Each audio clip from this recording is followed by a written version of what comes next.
The Navy SEALs called it Mission Scrubbed. Too much fire in the sky. No one survives that storm. But then she strapped into her a 10. Thunderstrike. No backup. No way out. You'll never make it back, they warned. She didn't answer.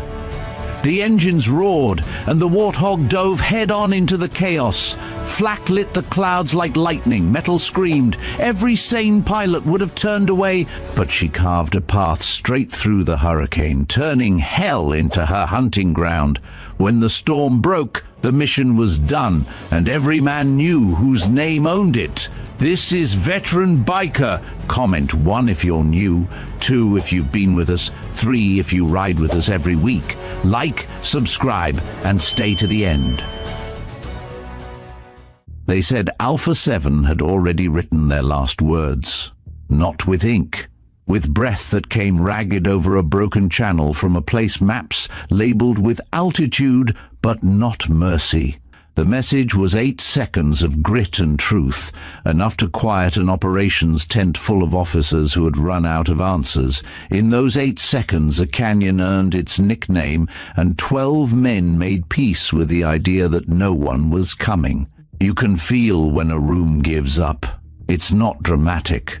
It's the slight roll of a chair backward, the whisper of a pen cap, the way people stare at screens as if staring harder will turn the green glow into a path home. In the forward command at Ridgepoint, the main plot table flickered with contour lines of the Traska Range, where rock walls rose like sore teeth and crosswinds punished anything higher than treetop.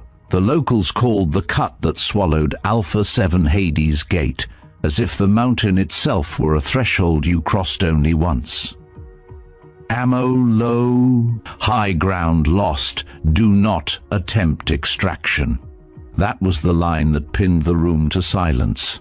Captain Ellis Markham, liaison for Alpha 7, leaned over the table as if proximity to the map could erase the message. Someone near the comms rack exhaled and didn't realize until later they'd been holding their breath. Colonel Rowan Vance broke the quiet first, because that's what colonels do when the room forgets its spine.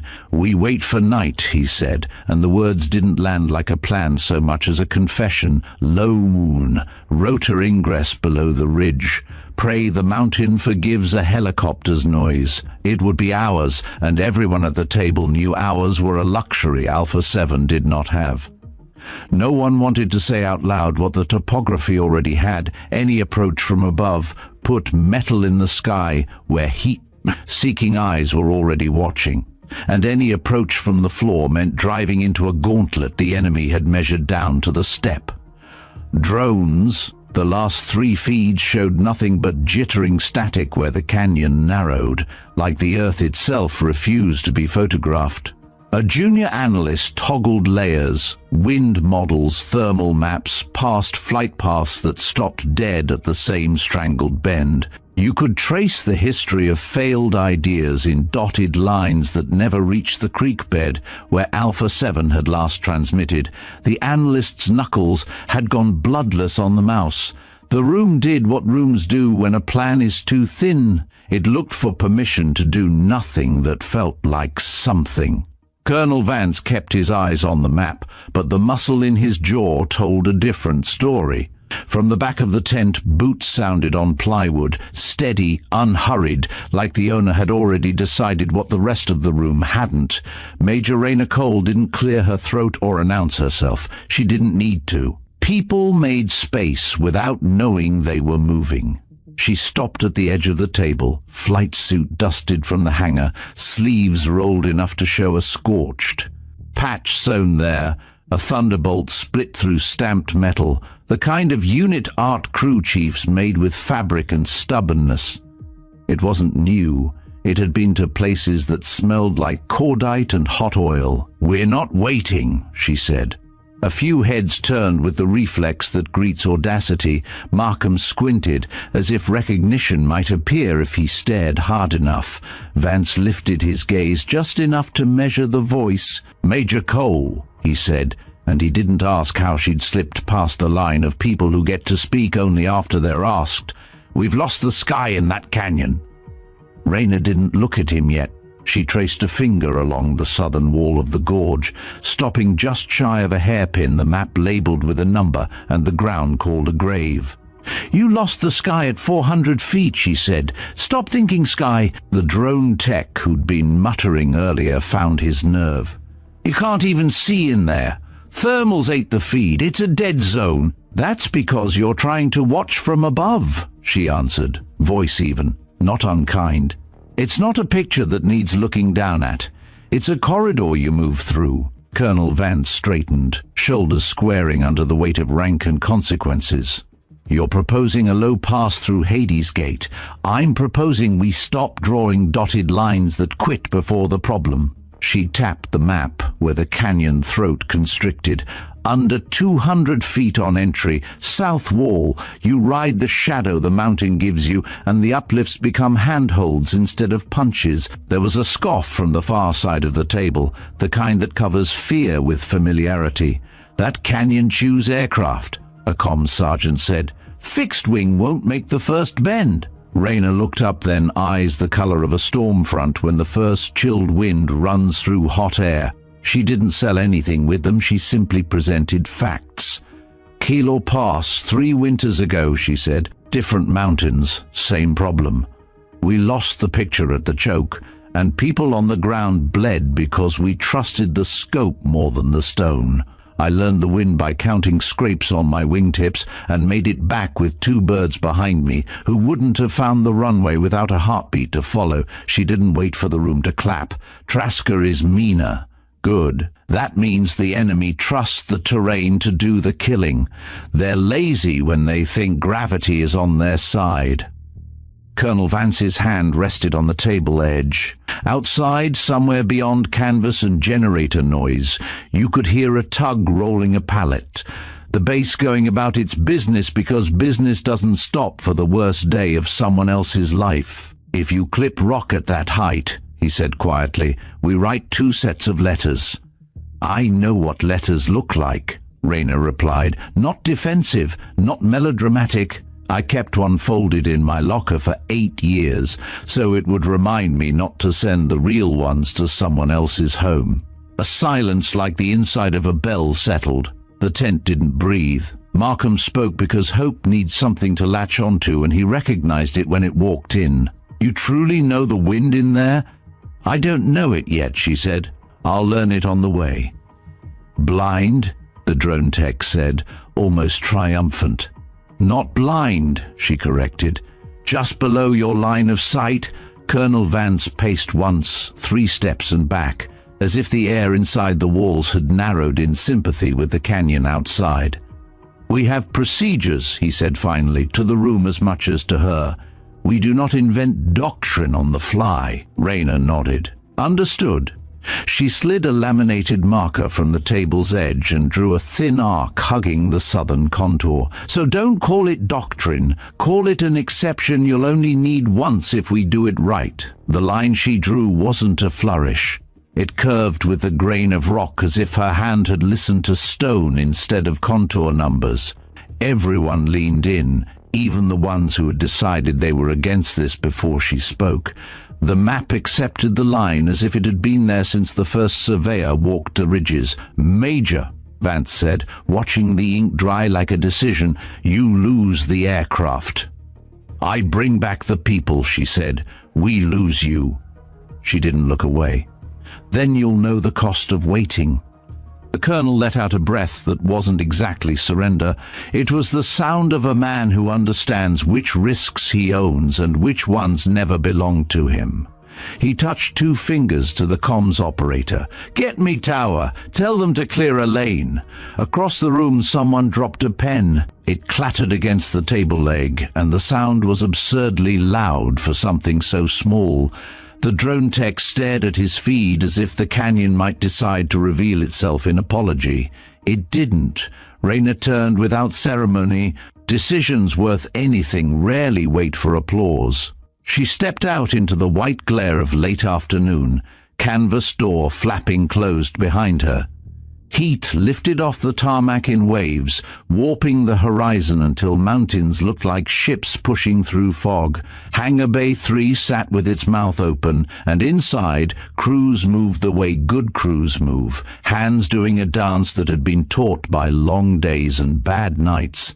Someone saw her, and the motion shifted, not faster, not slower, just more intentional. A young crew chief jogged up, cheeks wind-burned, headset crooked around his neck. He held something small in his palm.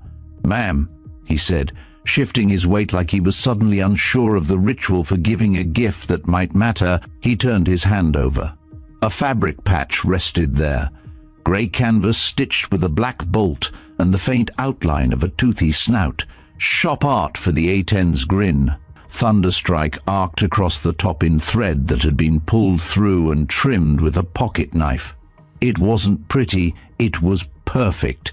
"It's been on the board since Kalor," he said. "Didn't think you'd want it back until—" He didn't finish the sentence because finishing it would require admitting what people whispered about pilots who like to fly lower than fear. Raina took the patch without smiling, because there are moments where a grin would cheapen the weight. She slid it into the Velcro field on her sleeve and pressed until it sat flat. "Make sure Iron Fang is topped," she said. "She's ready," the crew chief replied, relief and adrenaline giving the words a shine.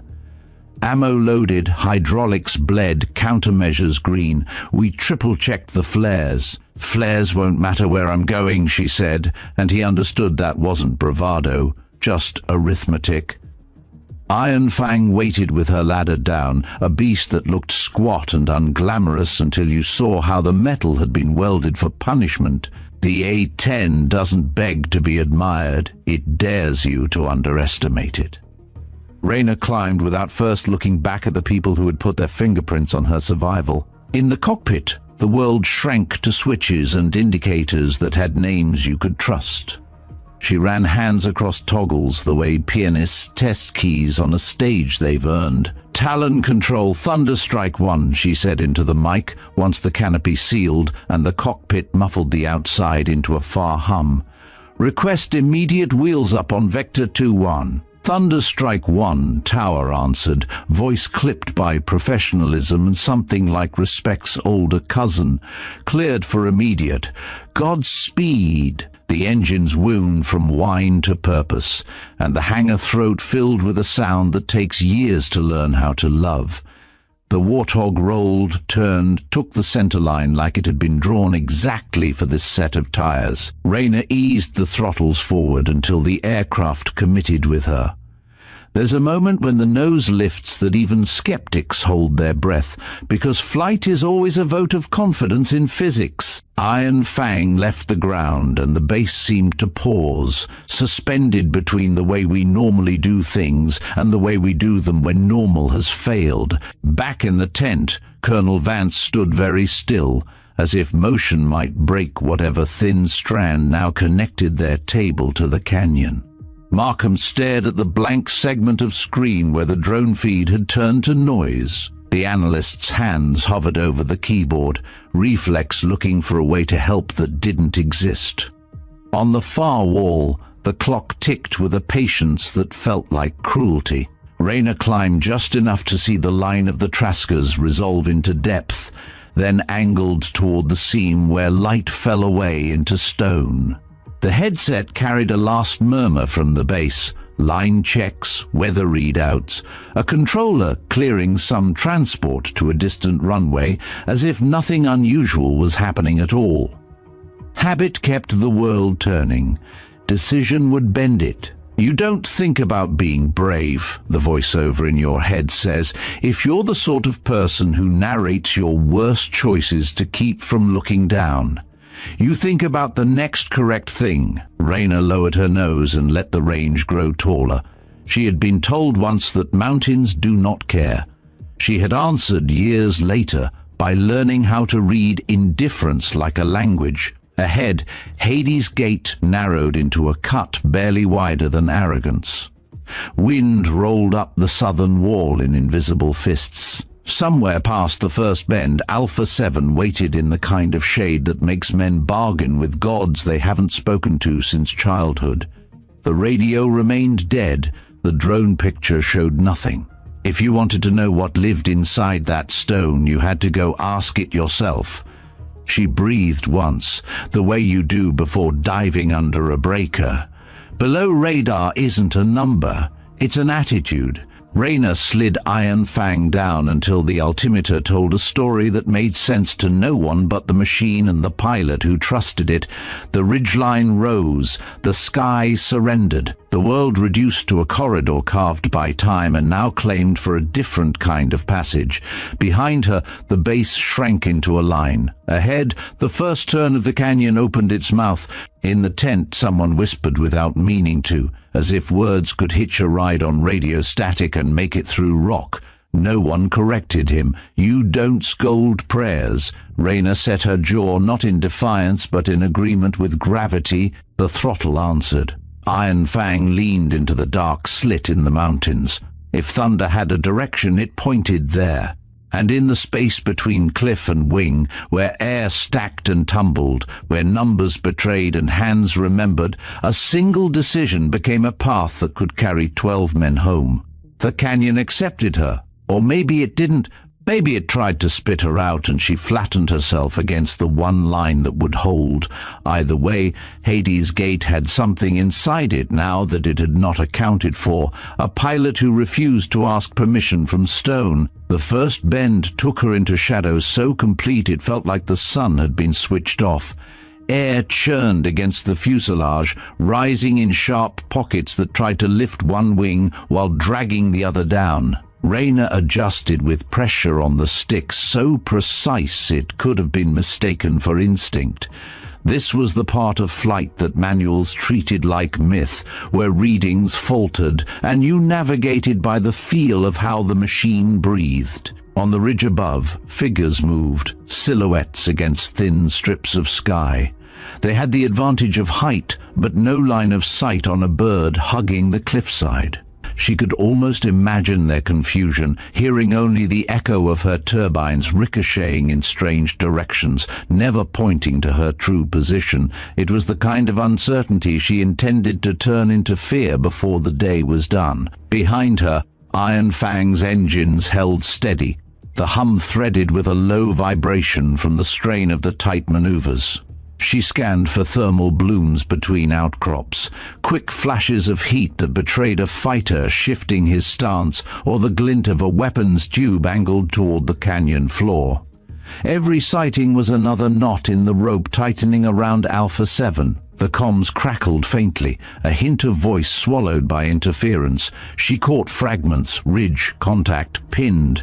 It was enough to confirm they were still in the fight, but not enough to plot exact coordinates. She banked slightly, bringing the southern wall closer, letting the updraft curl under her wing for lift without climbing into the enemy's view.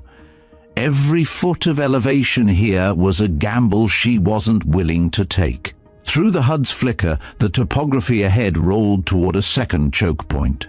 Raina traced the valley's curve in her mind, recalling how wind tended to rush through narrowings like water through a nozzle. Faster, meaner. She would need to ride that push instead of resisting it, using the acceleration to slingshot toward the position she guessed Alpha 7 had been holding. Guessing was dangerous, but stalling here was worse. A low ridge loomed ahead, layered in shadow, its crest crawling with movement. She caught the faint flare of a lens, glass catching sunlight for a split second. Sniper! The angle told her he was watching the route out, not expecting a fixed wing from this approach. She rolled slightly, presenting as little profile as possible while skimming beneath the rock clip. Her fingers hovered over the weapons control, but she held fire. Not yet. Precision here was about timing as much as aim. One premature burst would echo through the gorge and erase her element of surprise. The second choke narrowed enough to make the altimeter spit a warning. She killed the alarm with a flick. A pilot's focus couldn't afford the distraction of a machine trying to scare her with numbers. The belly of Iron Fang passed so close to the slope that dust curled into the wake, swirling briefly before falling away. She could see grass stalks bending from the pressure wave. Her mind replayed the drone feeds from earlier, frames that had gone to static before the canyon's true teeth showed. Somewhere just beyond this point was where other pilots had turned back or been forced down. Rayna's breath was measured, a slow exchange meant to keep her hands steady. She shifted her gaze between the HUD and the real world beyond the canopy, noting subtle differences, how the light changed at each bend, how the shadow lines betrayed protruding stone before the sensors caught them. A voice finally broke clean through the static. "Thunderstrike, this is Markham. Do you read?" The signal was shaky, but enough to bring clarity. "We've got partial on Alpha 7. Heat SIGs clustered south of Dry Creek Bed. They're holding low ground. Hostiles on both ridges reinforced positions. That confirmed her earlier suspicion. She thumbed the mic. "Copy. Sending steel your way. Keep them tight." She eased the throttle forward, letting the A-10 surge. The gorge blurred past, walls a mix of basalt and scree, the colors shifting as she moved deeper. She imagined the defenders hearing that distant growl and wondering if it was real or just the wind. Another flicker on thermal. Three signatures hauling something long and narrow into place. Too much heat at the tip to be a simple rifle. RPG team. They were in the notch of a spur jutting from the northern wall, angled for a clear shot at any ground unit breaking cover. She fed in rudder, pivoting the nose to line up the gun without committing to a full pass just yet. The GAU-8 status lights glowed ready in the corner of her vision. She kept the safety on, breathing through the count in her head until the spur's rock shoulder cleared enough to give her a clean line. When it did, she squeezed. The Avenger's voice was a guttural roar, each round leaving the muzzle in a streak too fast to see until it found stone, armor, or flesh. The RPG crew disintegrated into fragments and dust, their weapon clattering uselessly against the wall. The echoes rolled away like distant thunder. The moment she lifted off the trigger, she banked hard to the right, hugging the curve so tightly the wingtip felt as though it was brushing the rock. Below, the canyon floor widened briefly, revealing the pale scar of the creek bed. Movement darted between boulders, Alpha 7, by the pattern of their scatter, making short dashes from cover to cover. "Alpha 7, Thunderstrike," she called, hoping the radio's ghosts would carry her words. "I'm here. Stay low. Move south." No reply, but she hadn't expected one. They'd be busy staying alive. A sudden flash from the east ridge pulled her eyes. Another launch tube, this one already spitting smoke. Man pads, too far for her current vector to intercept directly, but close enough to make her decide on the next move without second guessing. She chopped throttle, dropped altitude even further, letting the missile seeker overshoot where it expected her to be. The plume arced wide, detonating against a rock face with a bloom of orange and black. The evasion had cost her speed, and in a space this tight, regaining momentum without climbing was tricky. She shoved the throttles forward again, feeling the acceleration pin her back just enough to remind her of the physics at play. The gorge seemed to narrow in protest, as if trying to smother her escape with stone. Ahead lay the last bend before the open stretch that led to Alpha 7's position. Her pulse slowed deliberately, matching the rhythm she'd trained into herself for moments when adrenaline wanted to take the controls. The bend hid whatever came next, reinforcements, ambush, or empty sky. It was the nature of places like this to reveal the truth only when you were committed past the point of turning. As she approached, the radio hissed again, fragments of shouting layered over gunfire. "Under fire, North Ridge, can't." The rest was lost, but it didn't matter. She had enough to know that hesitation here meant the fight would end without her. Rayna rolled into the bend, letting centrifugal force press her into the harness. The world outside tilted into a wall of stone on one side and a sudden glimpse of the valley floor on the other. In that fleeting view she counted muzzle flashes. Too many, too close to the line Alpha 7 needed to cross. They'd be cut down before reaching extraction unless she tore a hole in that wall of fire. The decision was immediate. She leveled just enough to bring the targeting reticle over the densest cluster, thumbed the safety off again, and loosed a controlled burst. Stone erupted, splinters of rock and dirt, blotting out the shooters. She adjusted slightly, walking the fire along the ridge to collapse any position that still spat back. Each strike carved another second of survival for the team below. Pulling out of the run, she could see Alpha 7 surging forward, taking advantage of the chaos she'd sown. It wasn't safety, not yet, but it was movement. And movement was life in a place built to hold you still. The gorge behind her was now a haze of dust and echoes. Ahead lay the harder part, holding the lane open long enough for 12 battered operators to run the length of a kill zone without joining the canyon's long memory of failures. She pushed Iron Fang onward, deeper into the maze, every sense tuned for the next threat, every muscle braced for the fight still to come. The dust from her last strafing run still hung in the air, a drifting veil that caught the late-day light and turned the canyon into a shifting golden-grey haze. Raina didn't slow to admire it. She kept Iron Fang low and tight to the rock, the southern wall close enough that the paint on her wingtip might scrape if she drifted a hair too far.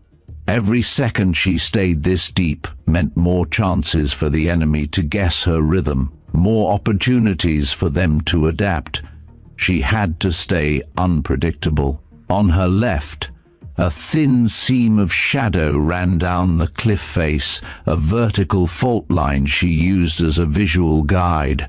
Following it meant she could mask her profile from spotters on the upper ridges. She alternated glances between that seam and the valley ahead, knowing one lapse in attention could turn the next bend into her last. The narrow gap magnified every sound, the growl of the turbines, the faint metallic rattle from somewhere in the fuselage, even the occasional tick of grit striking the canopy. Alpha 7's heat signatures flickered on her thermal display, still clustered near the creek bed. They'd gained some ground since her opening salvo, but their path to the extraction point was far from clear. The ridges ahead were alive with hostile movement, shapes darting between rocks, pausing only to fire down into the valley. Raina needed to break their focus before the team tried to sprint the final stretch. Her eyes caught something different on the display, a trio of hot spots moving fast along a goat trail that curved down toward the creek. It wasn't infantry. The heat pattern was too large and too irregular. Technicals, pickup trucks with mounted weapons, their route would give them a perfect flanking angle on Alpha 7's position. If they reached that point, they could box the team in from below. She dipped the nose of the A-10, aligning herself with the narrow trail. The vehicles were bouncing hard on the uneven path, the gunners bracing themselves against roll bars as they scanned for targets. They didn't see her yet, too focused on the soldiers they intended to trap. Raina throttled up, closing the distance in seconds. The moment they came into the GAU-8's arc, she opened fire. The lead truck folded inward under the impact, its front axle tearing free. The second vehicle veered in panic, catching a rock and flipping sideways. The last managed to brake, its occupants spilling out and scrambling for cover, only to be cut down by a short follow-up burst. She banked sharply to avoid the rising smoke pulling back toward the canyon's main channel. Each time she climbed even slightly, the sky opened up just enough to remind her how much safer it would be up there and how quickly the enemy could cut her down if she took it. She kept low, hugging the contours, using every shadow as a shield. The radio hissed to life, clearer this time. Thunderstrike, Alpha 7, moving south 300 meters from the mark. taking fire from East Ridge. Heavy. The voice was clipped, breathless. No time for more. Rayna's gaze swept the ridgeline to the east. The fighters there were entrenched behind a stepped formation of stone, firing down in controlled bursts. The angle was brutal. She couldn't just fly level and rake the line without exposing herself to return fire from the opposite wall. She'd have to use the terrain's folds. She traced a mental path, drop into the lower basin, swing wide under the cover of an overhang, then pop up at an oblique angle to sweep the ridge from below. It would be a fast, slashing run, one pass to do as much damage as possible before retreating back into cover. She executed the plan without hesitation, feeling the surge of acceleration as she committed to the dive. The overhang swallowed her in shadow, momentarily hiding her from anyone above. Then she rolled into the climb, bursting into the sunlight just below the enemy's firing positions. The gun spat thunder. Rock and dust exploded around the fighters, tearing away their makeshift barricades. Some tried to retreat along the ridge spine, others simply vanished in the concussive haze. By the time she leveled out, the East Ridge was silent, save for the settling debris. Her relief was short-lived. A bright flare in the periphery, West Ridge near the extraction point, signaled incoming trouble. Through the dust, she spotted a cluster of enemy troops setting up what looked like a crew-served weapon, possibly a heavy machine gun or an autocannon. Positioned there, they could rake the entire LZ and cut down the Chinooks before they landed. She nosed down toward them, but a ripple of movement on the far side of the canyon forced a split-second decision. Another RPG team had emerged further back along Alpha 7's escape route. If she chased the gun crew, the RPG team might get a clear shot at her or the soldiers on the ground. If she targeted the RPGs first, the crew at the LZ would have more time to finish their setup. Her instincts chose for her. She swung toward the RPGs, hitting them with a precise burst that shredded the launcher and sent its operators diving for cover. Without slowing, she rolled into a hard turn toward the LZ, her vision tunneling on the growing silhouette of the gun emplacement.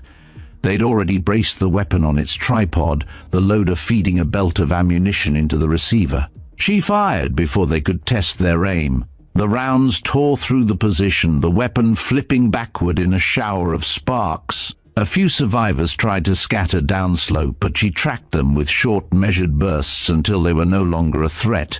"Thunderstrike, LZ clear for now," she reported, her voice calm despite the thrum of adrenaline. "Bring in the birds." A crackle in her headset, copy, inbound 2 mics. The Chinooks were on their way. That meant she needed to hold the perimeter, keep anything with a weapon from looking in the direction of the landing zone. Rayna swung back north, scanning for fresh movement. The canyon seemed to tighten its grip the deeper she went, every bend concealing the possibility of a counterattack. She kept the Warthog's speed in the sweet spot, fast enough to cover ground quickly, slow enough to react if a new threat emerged. She felt the aircraft's subtle vibrations through the stick, every hum and rattle a reminder of the strain she was putting on the machine. Alpha 7 came into view again, their figures darting between jagged outcrops as they closed the last gap to the LZ. From above, they looked small against the immensity of the landscape, tiny flashes of color in a world of stone and shadow. She allowed herself no sentiment. The best thing she could give them was another minute alive. The eastern ridge, the one she'd cleared earlier, was showing signs of life again. A handful of enemy fighters had crept back to the edge, perhaps thinking she'd moved on. She angled toward them, letting the sight of the A-10 bear down before she opened fire. The psychological shock was almost as important as the physical damage. Each strike had to remind them that the air above this canyon belonged to her, however briefly. As she pulled up from the run, her gaze swept the horizon beyond the canyon's mouth. Dust plumes marked the approach of more vehicles, likely reinforcements rushing in from the outer trails. They were too far to engage yet, but their direction was clear. They intended to block any retreat once Alpha 7 was airborne. That knowledge hardened her focus. The mission wasn't just about clearing a path to the helicopters, it was about making sure those helicopters could lift off and escape without being chased out of the sky. She keyed the mic again. "Markham, heads up. You've got inbound from the north, convoy size unknown. ETA 5 mics to outer perimeter." His reply was terse. "Understood. We'll be off the deck before they arrive." She didn't share his optimism out loud. Instead, she turned Iron Fang toward the canyon's northern approach, already plotting how she'd intercept whatever came through. The sun had dipped just enough to throw long shadows across the ridges, making it harder to read movement at a glance. She adjusted her angle, using the light's direction to her advantage, keeping herself hidden from anyone watching the approach. Every choice now was about buying time. Seconds stacked on seconds until Alpha 7's boots were off the stone. And Raina Cole had no intention of giving a single one back. The distant columns of dust were growing taller now, splitting into multiple streams that snaked along the outer trails toward the canyon's mouth. Raina recognized the pattern from years of close air support runs, a staggered approach meant to overwhelm defenses by arriving from different angles at once. They weren't here to probe, they were coming to seal the trap before the Chinooks could rise out of reach. She shifted her grip on the stick, nudging Iron Fang into a shallow climb that let her see over the next ridge without exposing herself too long. The sight confirmed her concern. Half a dozen vehicles, some with mounted weapons, others crammed with fighters holding launch tubes out the windows. They'd timed their push to coincide with the extraction. If they broke through, Alpha 7 would be boxed in, helicopters or not. She rolled back into the canyon, skimming the contours until she found a gap wide enough to turn. The plan forming in her head was risky. Hit the convoy before it reached the choke, force them to scatter in the open where they'd have no cover from her gun. It meant leaving the immediate perimeter for a minute or two, trusting that the soldiers on the ground could hold their positions until she returned. There was no better option. Banking hard, she aimed for the narrowest approach route, the one the lead vehicle was already threading. The A-10's shadows swept across the rocky slope, drawing the first panicked reaction from the column. Gunners twisted in their mounts, searching for the threat, but she was already on them. The Avenger cannon spoke in a voice that made the stone vibrate, ripping through the front of the lead truck. Metal and dust erupted together, the debris forcing the following vehicles to brake or swerve. Without pausing, she walked her fire down the trail, hitting engines and gun mounts in short bursts. One technical tried to reverse out, only to catch a burst square through the cab. Another spun into a ditch, the sudden stop pitching its crew into the dirt. The survivors scrambled for the cover of boulders, but the open terrain offered them little protection from the A-10's precision. She pulled up before the slope forced her hand, letting the momentum carry her into a climbing arc that revealed the next wave. Smaller, faster vehicles attempting to flank through a parallel path. She leveled out and came in from their side, catching them before they could merge with the main route. 2 quick bursts neutralized the threat, the second impact sending a plume of smoke curling upward like a warning flag. By the time she swung back toward the canyon, the northern approach was littered with burning wrecks and scattered fighters too disorganized to mount a coherent push. It would slow them, but she knew it wouldn't stop them entirely. Reinforcements always found a way to regroup. Her headset crackled with Markham's voice, this time sharper. "Thunderstrike, we've got movement on the high ridge east of the Elze. Multiple launchers coming into position." She didn't waste time acknowledging. The high ridge was a perfect angle to hit the helicopters during liftoff.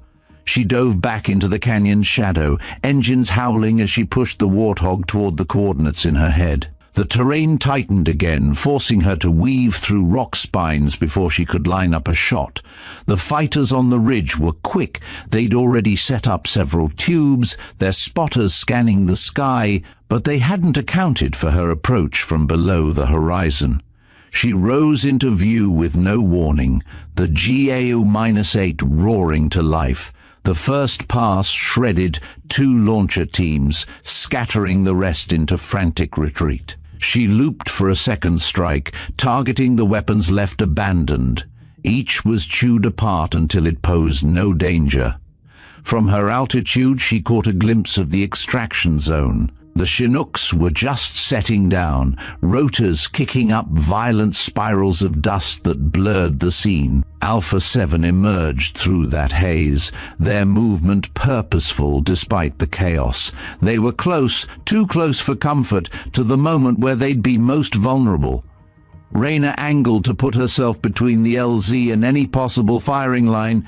A glint on the far slope caught her eye, an RPG team hugging the cliff, hoping the dust would mask their presence. She side-slipped to bring them into her sights and sent a controlled burst their way. The rocket dropped harmlessly, its operator flung back by the impact. The next minute felt like an eternity. She circled the LZ, eyes sweeping every ridge, every outcrop, listening to the engines for any hint of strain. The dust storm from the rotor wash made visibility patchy, but it also worked in her favor, masking her position from would-be attackers further out. Load complete. 30 seconds to liftoff came the call over the net. She tightened her pattern, keeping her turns crisp to avoid telegraphing her path. It was in these final moments that ambushers often revealed themselves. Sure enough, movement flickered at the canyon's southern mouth, 2 fighters dragging a heavy case into position. It wasn't the speed of their setup, but the deliberate care that chilled her. This wasn't a hasty shot, it was a planned strike. She pushed the throttles, closing the gap before they could finish. The burst from her cannon tore through their position, the case tumbling open to reveal another launcher that would never fire. The Chinooks began to lift, the deep thump of their blades merging with the low roar of her own engines. Rayna stayed low, pacing their climb, daring any remaining threats to show themselves. None did, whether it was the pounding dust, the wrecked vehicles, or the memory of her earlier passes. The enemy chose to melt back into the stone. As the helicopters cleared the immediate kill zone, she widened her circuit, scanning the approaches one last time. The northern trail still smoldered from her earlier strikes. The ridges bore fresh scars where weapons had been destroyed. It wasn't safety, not yet, but it was enough. She keyed the mic. Alpha 7 secure. LZ clear. I'm escorting them out. The reply carried a note she hadn't heard before, relief unfiltered. Copy that, Thunderstrike. Lead the way.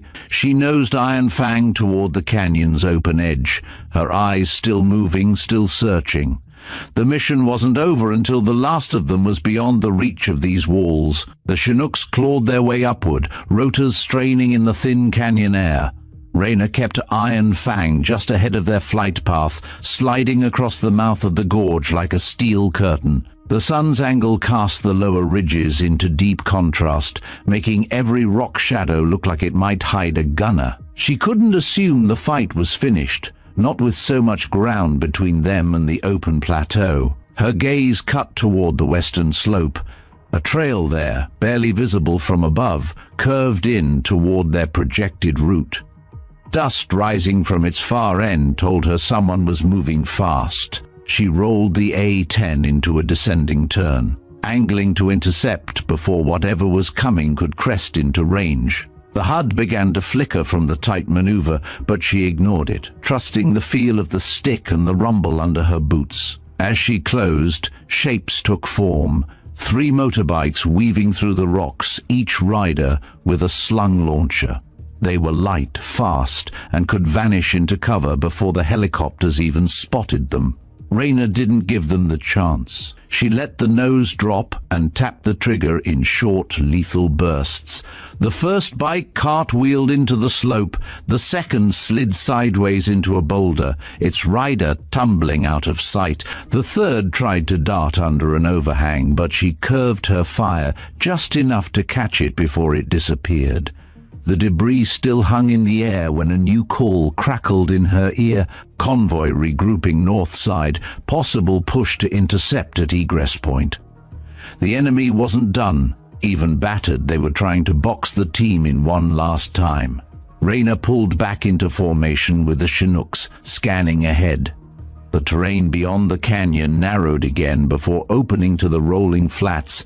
If the convoy made it to that pinch point first, the helicopters would be forced to climb higher than planned, exposing themselves to any remaining heavy weapons.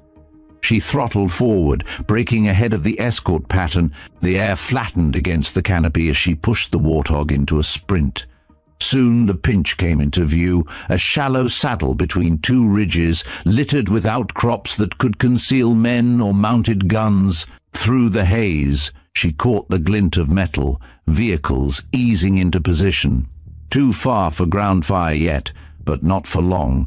She approached from the south side of the saddle, where the slope was fractured and uneven.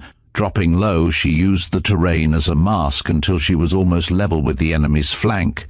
By the time they saw her, she was already firing. The first two trucks erupted in a chain of detonations, their payloads cooking off in a wash of flame. Fighters scattered in all directions, some diving for cover, others running straight into her second burst. The saddle cleared in under 30 seconds, but she didn't linger.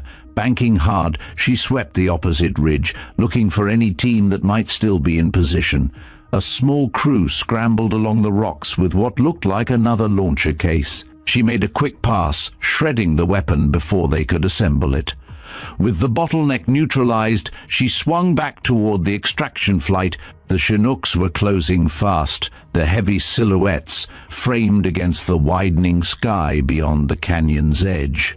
She eased back into an escort position, slightly higher now to get a broader view of the approaches. The radio came alive again, this time with Markham's voice steady but edged.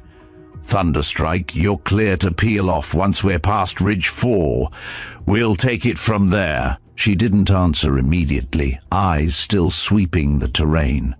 On the far horizon, the dust plumes had thinned, the earlier chaos leaving the enemy scattered and disorganized.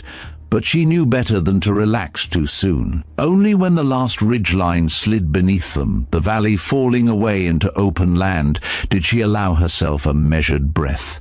"Copy, Alpha 7. You've got clean air ahead." She banked away, letting the Chinooks surge forward on their own course, her own path arcing wide to watch their flank until they were small against the glare. Then she turned Iron Fang toward base, the battlefield unspooling beneath her in reverse, smoke columns, scarred stone, and the narrow thread of canyon that had tried to keep 12 soldiers from ever leaving it alive. The mission wasn't over until she landed, but the hardest part was behind her, and for now the sky was hers alone. The return leg began deceptively calm. From altitude, the ranges rolled away in uneven folds, light washing over the ridges as if the fighting had never touched them. But Rayna had flown enough combat egresses to know the silence after contact was often when the most desperate attempts came. Retreating forces were like cornered animals. They'd strike even if they couldn't win, simply to leave a mark. She kept Iron Fang high enough to see the terrain's patterns, low enough to drop back into the folds if needed. The base was still many minutes away, and the path home took her over several approaches the enemy could use to harass the outbound helicopters. She no longer had them in direct sight. Markham's birds were beyond visual range now, but her role as rear guard meant covering anything chasing their tail. A thin contrail in the far distance snagged her attention. It wasn't high enough to be friendly air traffic, and the line was too short-lived for fixed wing. A helicopter, possibly, but wrong profile for coalition models.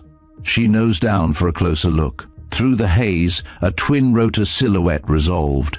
an older gunship model still favored by irregular forces in these hills, slow, armored, and carrying enough rockets to make the Chinook's climb risky if it got within range. She flipped the master arm back on and swung wide, angling for an intercept that would keep the gunship from spotting her until she was already diving.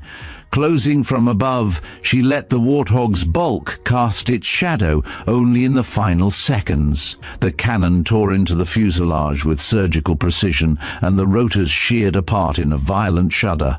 The machine corkscrewed down, hitting a slope in a burst of dust and twisted metal. No time to savor the kill. Her radar warning light flared crimson, a missile lock. The system's tone was sharp and insistent, a predator's growl in electronic form. She yanked the A-10 into a brake turn, deploying countermeasures in a controlled pattern. The first set of flares burned out harmlessly, but a plume of smoke cutting across her peripheral told her the missile had already been loosed. She dropped even lower, using a sheer escarpment as a barrier. The warhead tracked into the cliff instead, detonating in a blossom of rock and smoke. She leveled out in a narrow defile, breath measured, checking her instruments. The strain on the airframe from that maneuver showed in a slight vibration through the stick. Not dangerous yet, but a reminder the aircraft had taken punishment all day. Pressing on, she skirted along the leeward side of a long ridge, heading toward a stretch of open ground she'd need to cross before entering friendlier airspace. It was here she spotted the last complication. A column of dismounted fighters hauling gear up toward a saddle that overlooked the exit corridor. Their route was steep and rough, but once at the crest, they could use even light weapons to harass the withdrawal route. She rolled to align with the slope, keeping her nose just below the skyline so her silhouette wouldn't give away her approach. Once in position, she lifted over the crest and released a short burst, scattering the group before they could set up. Packs and weapons tumbled downslope, the survivors diving into gullies. She raked the ground once more for good measure, then pulled away toward the flats. Only when the foothills began to give way to the wider basin did she ease the throttles back. The distant glint of hangar roofs marked the base, and the tower's voice came through clear for the first time since she'd left. Thunderstrike 1, cleared straight in, runway 28. She acknowledged, adjusting her descent. The familiar geometry of the airfield filled her windscreen, but the approach felt heavier than any in recent memory. The battle's adrenaline was ebbing, leaving only the solid weight of what it had cost the machine and herself to bring Alpha 7 out. Touchdown came hard, the tires screaming under the load. She held the nose off as long as the speed allowed, then eased it down, breaking in measured pulses to keep the aircraft controllable. Iron Fang rolled to a stop with the engines ticking down into silence, steam curling from vents along the fuselage. Ground crews were already moving, chocks in hand, eyes taking in the blackened wing edges, pitted skin, and streaks where heat and dust had ground into the paint. Raina popped the canopy and removed her helmet, the rush of outside air carrying the faint tang of fuel and scorched metal. She climbed down, boots hitting the tarmac with the firmness of someone who had no illusions about how close the day had been. The medics hovered, as they always did after a sortie this rough, but she waved them off with a small motion. Her legs ached from hours braced against G-forces, her shoulders tight from constant corrections, but she was upright. That was enough for now. Around her, the maintenance crew closed in on Iron Fang, their hands already tracing the damage that would need hours, maybe days, to repair. She walked clear of the immediate work area, removing the Thunderstrike patch from her sleeve and looking at it for a long moment, not in sentiment, but in acknowledgement. It had earned its place again today. Then she fixed it back where it belonged and glanced toward the operations building, where debrief would inevitably dig into every decision, every deviation from procedure. She'd answer their questions, same as always, and the official record would be what it would be. But out in the hills, 12 men were alive who wouldn't have been otherwise, and as far as Rayna Cole was concerned, that was the only ledger that mattered. The debrief room smelled faintly of coffee gone cold, paper, and the metallic tang that seemed to cling to every operations tent and forward base conference space. The walls were lined with maps layered in acetate sheets, each one dotted with grease pencil notes from missions that had wrapped hours or years ago. A projector hummed softly, throwing a frozen satellite image of the Traska Range onto the far wall. Rayna sat near the end of the table, flight suit half unzipped, a folder of hastily printed sortie data in front of her. The chairs were filled with a mix of operations officers, intelligence analysts, and a few faces from command who had flown in just for this meeting. Colonel Rowan Vance was at the head, his cap resting beside the microphone he hadn't touched yet. They began with the official questions, working through the sequence of events in clinical order. Your ingress path, was it planned in advance or improvised based on conditions? Both, Rayna replied, her voice even. I studied the southern wall before takeoff, but the final approach had to adapt to wind shear and visual cues. She didn't bother adding that there was no way to pre-plan a perfect run through terrain that changed its mood by the hour. An intelligence officer leaned forward. Your engagement with the northern convoy, what was your fuel state at that point? She recalled the gauges clearly, a habit drilled into her over hundreds of sorties. Below optimal for extended loiter, but within parameters for continued combat. They noted her answer, the pen scratching on a yellow legal pad. Then came the pointed questions. Protocol deviations, risks taken without prior clearance, ordnance expenditure that didn't align with standard mission profiles. She didn't flinch. Every move had been necessary in the moment. One of the visiting staff, a man with a pentagon pin on his lapel, spoke without looking directly at her. Major, what you executed out there does not conform to existing low-altitude doctrine. At times you were operating below the recommended safety envelope. Rayna's reply was simple. The safety envelope wouldn't have gotten them out. That drew a faint tightening around his mouth, but no further comment. Vance, sitting like a silent counterweight at the head of the table, finally spoke. The record will reflect both the risks and the results. His tone was deliberately neutral, but Rayna caught the faintest shift in his eyes, a flicker of pride he didn't voice in front of the room. When the session ended, the chatter in the room rose, officers exchanging quiet assessments as they filed out. Rayna remained seated until most had gone, then gathered her folder and stepped into the hallway. The air outside the debrief space felt cooler, freer. Markham was waiting near the door, still in his dusty uniform from the extraction flight. "Heard you took some heat in there," he said, falling into step beside her. She gave a half smile, nothing worse than what was coming from the ridges. They walked toward the flight line, where Iron Fang was now roped off, a small crowd of maintainers already deep into damage assessment. One of the crew chiefs looked up as she approached, holding a piece of warped metal that had once been part of the stabilizer. "You'll want to see this," he called. The fragment was scorched, edges curled inward from heat. "Impact from the manpads?" she asked. He nodded. Didn't fully detonate on contact, skipped along the skin before breaking apart. Lucky it didn't rip the controls out. She ran a thumb along the twisted edge. Luck, or perhaps just another fraction of a second that had tipped in her favor. Either way, the sight of it drove home how narrow the margin had been. As the crew returned to their work, she stepped back to take in the whole aircraft.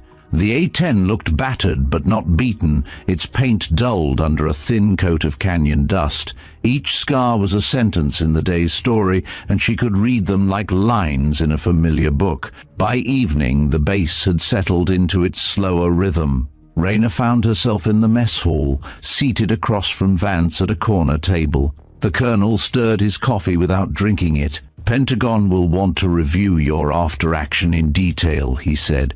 You might be grounded until they've chewed it over. That's their prerogative, she replied. My job was to bring them home.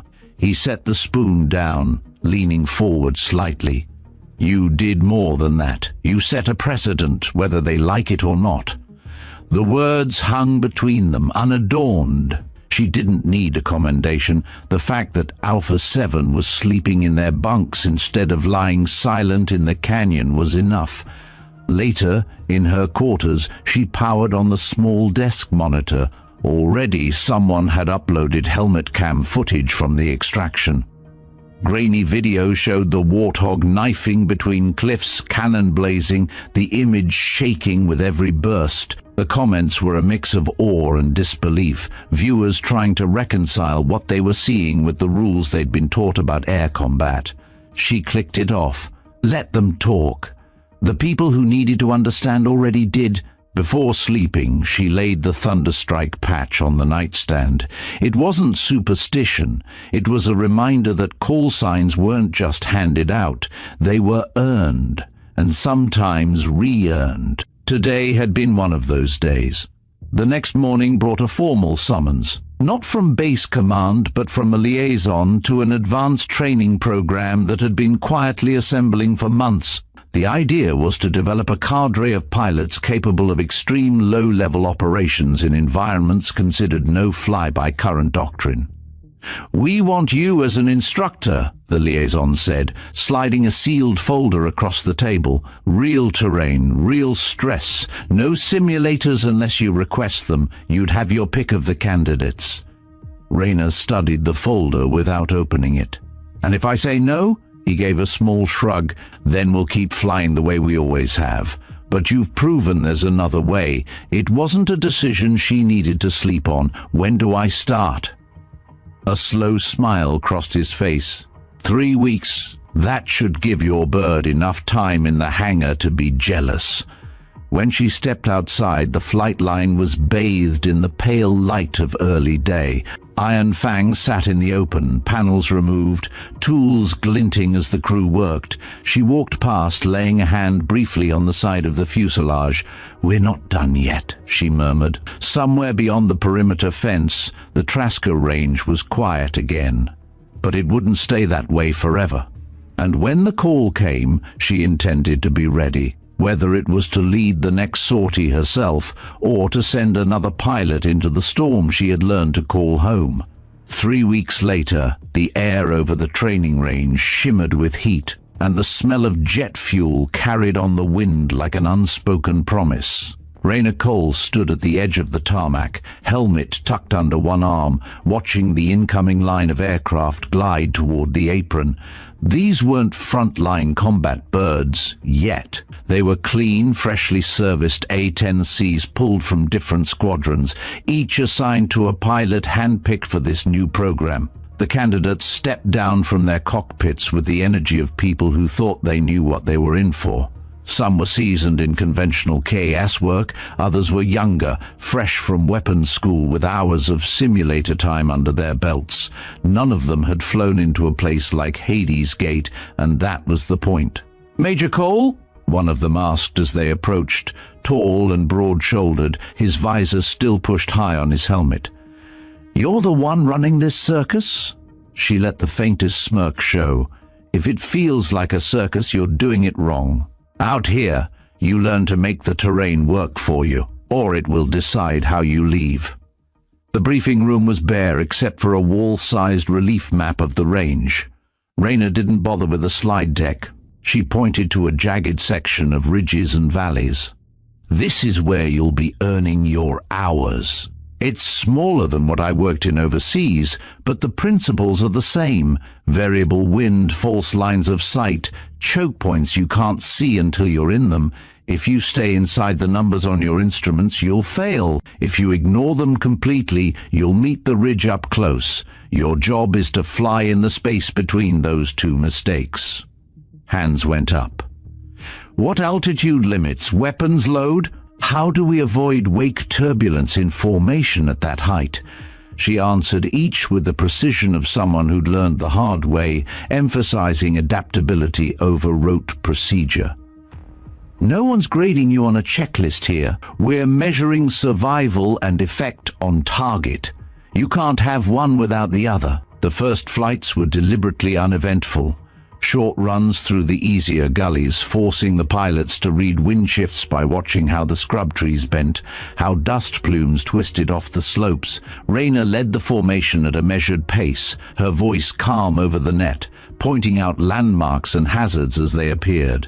Some of the rookies flew too rigidly, overcorrecting at every gust. Others got bold too soon, cutting corners that left their wingmen scrambling to adjust. Back on the ground, she didn't sugarcoat it. Your stick inputs should be a conversation with the air, not an argument. You argue, the canyon wins, and it doesn't care who you are. Over the next week, the runs grew more complex. Sharper bends, steeper drops, simulated threats placed in positions designed to punish lazy scanning. The training crews had mounted heat-emitting decoys on the ridges, forcing the pilots to identify, evade, or engage while maintaining low profiles. Rayner demonstrated one approach after another, sometimes peeling off at the last second to avoid a missile, sometimes popping up briefly to take a shot before dropping back into concealment. By the second week, the candidates began to mirror her fluidity. Their comms chatter tighter, their flight paths cleaner. She knew they were ready for the final evolution when she saw them adjusting to each other's micro-movements without waiting for radio calls. That particular evaluation unfolded under a sky wrapped in a pale, shifting haze, the kind that dulled the horizon and made judging distance just a little more difficult. The exercise itself had been deliberately designed to stretch every pilot in the class to their limits. Scattered across the training range were several friendly ground teams, represented by marked positions and role players, each one under simulated assault from different sectors at the same time. The mission wasn't just about hitting targets, it demanded layered thinking. They would have to divide their flight into elements, plan and execute multiple strikes almost simultaneously, keep a constant eye on fuel status, and then pull out of the area in a coordinated withdrawal that left no exploitable opening for the notional enemy to chase them through. Rayner took off with them that morning, not to set the pace, but to serve as a high-cover sentinel. She kept her call sign out of the chatter, speaking only if she spotted a lapse that could jeopardize the run. Her presence was there to guide, not to dominate, the invisible weight on the safety net. The opening phase unfolded smoothly.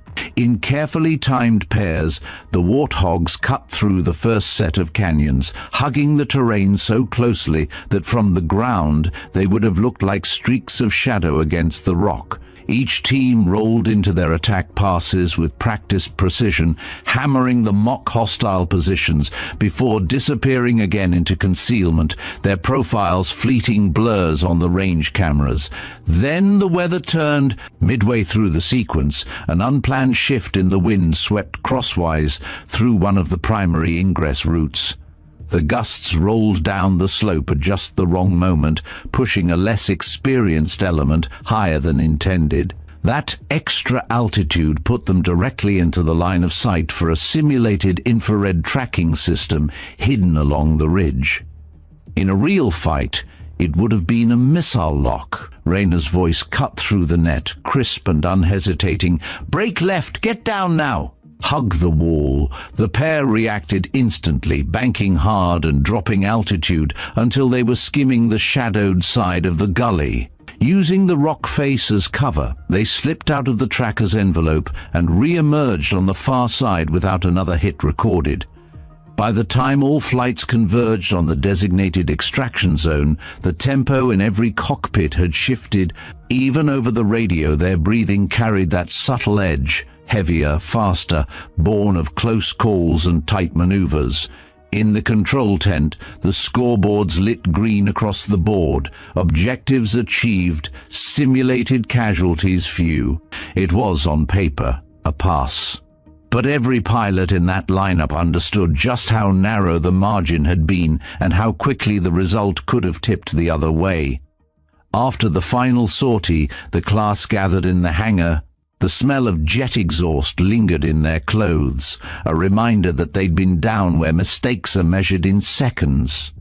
Raina looked at each of them in turn. "You've seen the margins," she said. "You know how thin they are. Carry that into every flight, not just here, not just when the odds are bad, every time." One of the younger pilots, call sign Finch, asked the question that had been hanging in the air since they'd met.